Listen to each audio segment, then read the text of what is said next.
Hello everyone, আসসালামু আলাইকুম। এই তো প্রতিদিনের মতন চলে আসলাম আরো একটি নতুন ভিডিও নিয়ে। এই তো সকালে ঘুম থেকে উঠে দেখি আমার শাশুড়ি আলু ভর্তা করে নিতেছে। আর এখন যেহেতু মেয়ের স্কুল বন্ধ, সেজন্য একটু ঘুম থেকে দেরি করেই উঠি। আর উঠে দেখি সকালের অর্ধেক কাম আমার শাশুড়ি করে নিয়েছে। যাই হোক, আমি উঠে হচ্ছে এখানে শিং মাছ ভিজিয়ে নিয়েছি আর একটা কবুতরের বাচ্চা ভিজিয়ে নিলাম। আর এদিকে হচ্ছে মেয়েদের জন্য একটু নাস্তা বানিয়ে নিব। আমি এখানে যে মোগলাই বানিয়ে নিলাম, ময়দা দিয়ে ডিম দিয়ে একটু একটা মোগলাই বানিয়ে নিয়েছি। আর এদিকে হচ্ছে আমার শ্বশুর বাজার পাঠাইছে, এখানে লতি ছিল, ডাটা, তারপরে কাকরল, অনেক সবজি ছিল। সেগুলো হচ্ছে এখন যা যা রান্না করব রেখে বাকিগুলো হচ্ছে ফ্রিজে গুছিয়ে রেখে দেব। আর এই তো এদিকে যে মোগলাইটা ঠান্ডা হওয়ার পর আমি পিস পিস করে কেটে নিয়েছি। এখন হচ্ছে দুই মেয়েকে দিব। বড় মেয়ে একটু দেরি করে উঠে ঘুম থেকে, ছোট মেয়েকে আগে খেতে দিব, এরপর ওরটা রেখে দিব। বড় মেয়ে ঘুম থেকে উঠলে তারপর ও খেয়ে নিবে। আর এই তো এদিকে হচ্ছে একটা ডিম ভেজে নিতেছি, এখানে আমি দুইটা ডিম একসাথে ভেজে নিতেছি। আর আমার শাশুড়ি তো ভর্তা করে নিয়েছে, এখন ভর্তার সাথে ডিম ভাজা এগুলা দিয়ে এখন সকালের নাস্তাটা করে নিব। আর সাথে হচ্ছে মারিয়ামের বাবাও খেয়ে দোকানে চলে যাবে। এই তো এখানে ডিম ভাজা হয়ে গেছে, আমি একটু ডিমটা কড়া করে ভেজেছি। মারিয়ামের বাবা আবার ডিমটা একটু কড়া করে ভাজাটাই পছন্দ করে। যাই হোক, এখানে ডিম ভাজা হয়ে গেছে, এখন হচ্ছে সবাই মিলে নাস্তা করে নিব। আর এই তো এখানে আলু ভর্তা ছিল। আর পান্তা ভাতের সাথে কিন্তু আলু ভর্তা ডিম ভাজা হলে আর কোনো কিছুই লাগে না। আমার কাছে তো অনেক ভালো লাগে, পান্তা ভাতে ডিম ভাজা আলু ভর্তা অনেক ভালো লাগে। এই তো এখন এই তো আমিও খেয়ে নিতেছি, আমার শাশুড়িও খাইতেছে, আমরা সবাই মিলে সকালের নাস্তাটা করে নিব। আর যেহেতু এখন সামনে ঈদ আসতেছে, এখন বাসায় অনেক কাজ থাকে, ঘর ঠর গুছানো, পরিষ্কার করা, অনেক কিছু মিলে ঝিলে অনেক কাজ করতে হয় ঈদের আগে। এই তো খাওয়া দাওয়া শেষ করে হচ্ছে এখন রান্নাঘরে চলে আসলাম। এখন হচ্ছে পাট শাক রান্না করে নিতেছি। আর পাট শাকে কিন্তু বেশি করে পেঁয়াজ দিলে অনেক ভালো লাগে খেতে। আর আমি বেশি করে পেঁয়াজ মরিচ দেই।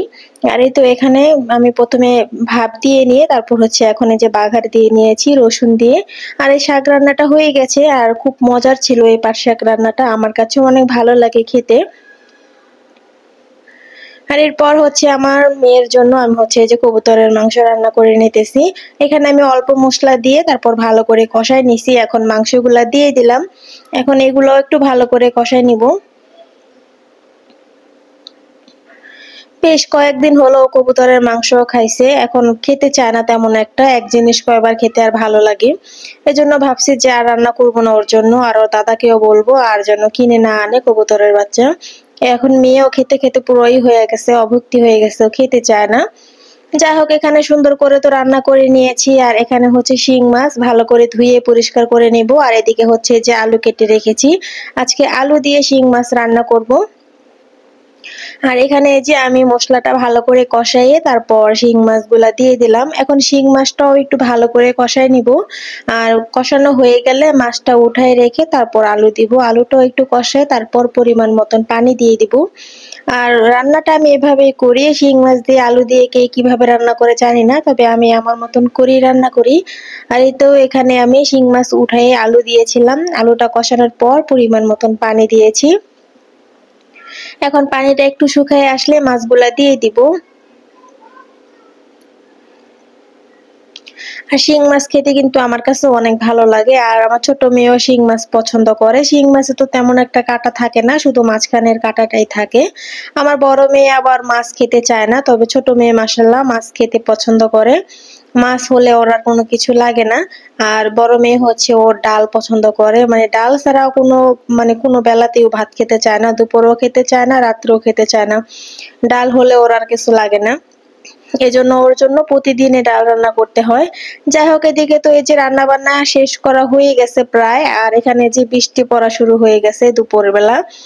সকালের দিকে আজকে বৃষ্টি পড়ে নাই, তবে দুপুর বেলা বৃষ্টি পড়া শুরু হয়েছে। যেমন বাতাস, কিছুক্ষণ আগে প্রচুর বাতাস ছেড়েছে আর এখন হচ্ছে বৃষ্টি নেমেছে।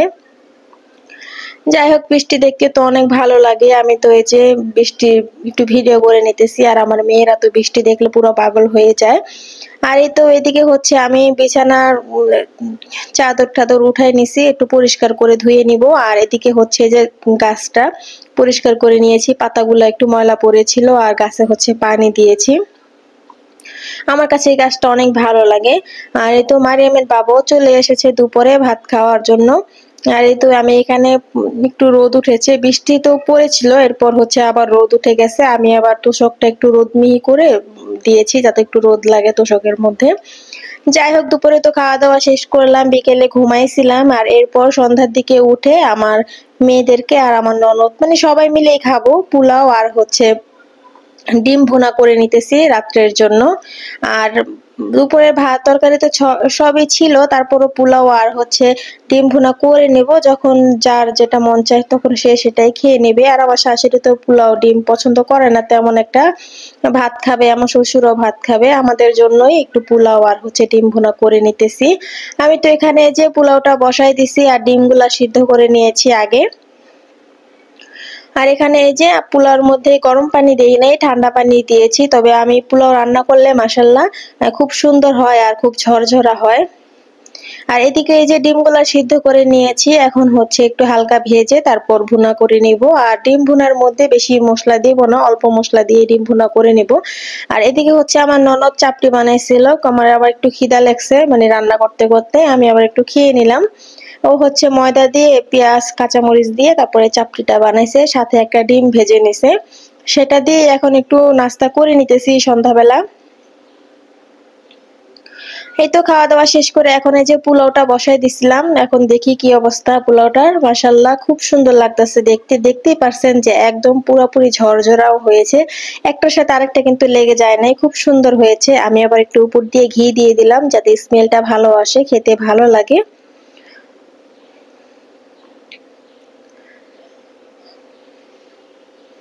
আমার কাছে অনেক ভালো লাগে পোলাওতে ঘি দিলে, আমার অনেক পছন্দ ঘি।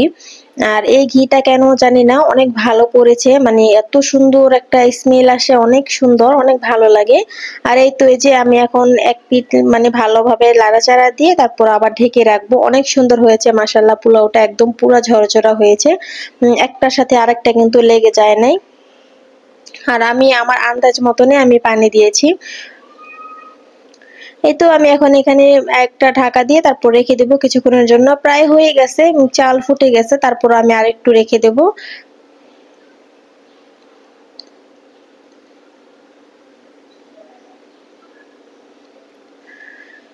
আর এই তো আমি হচ্ছে এদিকে ডিম ভেজে নিতেছি হালকা ভাজা দিয়ে, তারপর হচ্ছে ভুনা করে নিব। আর এখানে হচ্ছে ভাজা হয়ে গেছে, এখন এই যে ভুনা করে নিতেছি। আর একদম অল্প মশলা দিয়েছি, বেশি মশলা দিইনি। আদা রসুন বাটা দিয়েছি আর হলুদের গুঁড়া দিয়েছি আর বেশি করে একটু কাঁচামরিচ দিয়ে তারপর এখন ভুনা করে নিতেছি।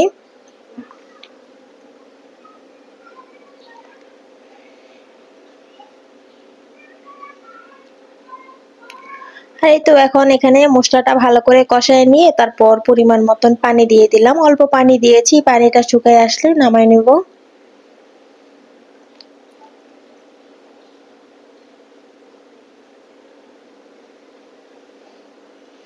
আর এই তো এখানে তো ডিম ভুনাটা হয়ে গেছে, মাশাআল্লাহ দেখতে কিন্তু খুব সুন্দর হয়েছে আর খেতেও কিন্তু অনেক মজার ছিল। আর পোলাওর সাথে ডিম ভুনা আমার কাছেও ভালো লাগে আর সবাই খায়, আমার মেয়েরও খায়, আমার ননদও খায়, সবাই পছন্দ করে। আর এই তো এখানে রান্না বান্না সব শেষ হয়ে গেছে, এখন হচ্ছে আমার ননদ খেয়ে নেবে। আর এই তো এই যে এখানে একদম পারফেক্ট ঝরঝরা পোলাও হয়েছে, মাশাআল্লাহ খেতেও কিন্তু অনেক মজা হয়েছিল।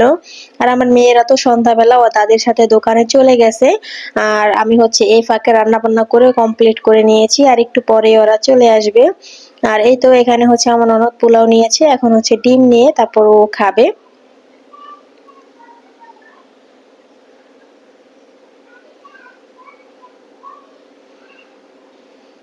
আর এই তো এখানে বলতে বলতেই হচ্ছে চলে এসেছে আমার দুই মেয়ে আর আমার শাশুড়ি।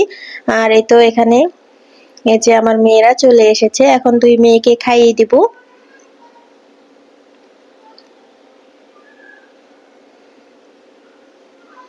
আর এই তো এখন মেয়েদের জন্য নিয়েছি, ওদের দুজনকেই খাইয়ে দিব, তারপর হচ্ছে আমরা খেয়ে নিব। মাশাআল্লাহ আজকের পোলাওটা আর হচ্ছে ডিম ভুনাটা অনেক মজার ছিল। এই তো আজকের ভিডিওটা এই পর্যন্তই, যদি ভালো লেগে থাকে অবশ্যই লাইক কমেন্ট আর সাবস্ক্রাইব করে দেবেন। আল্লাহ হাফেজ।